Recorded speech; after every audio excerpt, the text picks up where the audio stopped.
So, hi mga kamami, welcome back again sa aking channel. So, karon na ngayon lang ako nakapag-post ulit mga kamami kasi nasira yung aking cellphone. So, wala Video yan, ako. Day. Ngayon lang po ako binilihan ng mister ko ng bagong cellphone. So, ngayon lang din ako makapag-vlog ulit. So, na-miss ko din kayo. Na-miss ko din yung pagpa-vlog ko.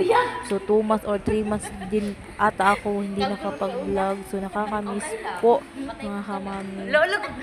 So, itong araw na to mga kamami, nandito kami sa ospital ngayon. Dito kami nagpabakuna kami ng mga alaga namin kasi kailangan na sila bakunahan. So, kasama ko yung aking amo na babae. So, teacher yan siya guys. So, tapos na din yung party nila kaya nagpa-check up na din at nagpabakun na din sa mga bata. O, diba? So, yan mga kamami. Ito na yung pinakasad sa araw na to mga kamami kasi ito na yung pinaka-last and huli kong sama sa kanila magpabakuna kasi hihinto na po ako sa trabaho hanggang 24 lang po ako mga kamami nga magtatrabaho kasi kailangan ko na pong kunin yung aking anak kasi wala na pong magbabantay sa kanya, so kailangan ko na po siyang kunin at kailangan ko na pong hihinto po sa aking trabaho at si mister na po yung magpapatuloy sa aming buhay. Okay, siya lang man talaga ang pwede maghanap buhay, o diba? Kasi nagpapasalamat din ako mga kamami kasi kahit papaano, kahit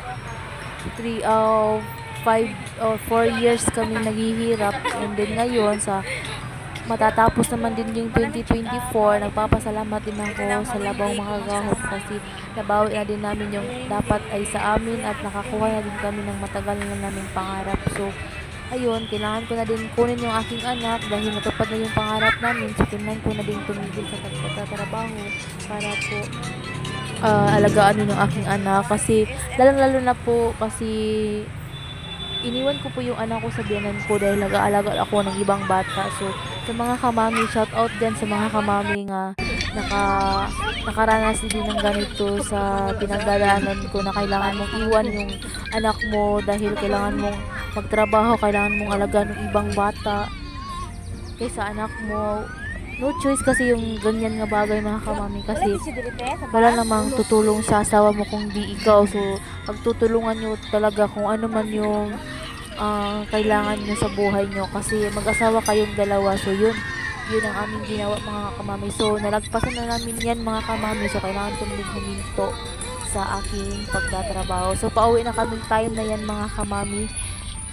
So, kailangan namin umuwi yan kasi kailangan namin tulugin yung aming mga alaga. So, kahit ilang araw na lang ko silang makakasama, susulitin ko lang din mga kamami at pansin nyo nga kung bakit po talaga sinusulit din kami yung mga suot namin, black na black talaga, parang nag-ano talaga kami sa mga paghihiwalay, charas.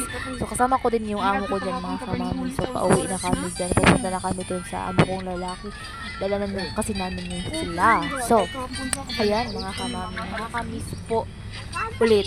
So, sa time na to mga kamami, araw-araw na ako magpo-post. Araw-araw na din ako makagawa ng mga vlog ko kasi mayroon tayong bagong cellphone. Binilihan tayo ng bagong cellphone. O, diba? Ganyan lang ang buhay mga kamami. Maraming mang dumating sa inyong mga unos, mga pagsubok, pero kakayanin nyo basta magkasama kayong dalawa kahit anong mangyari ay walang sukuan at walang titigil.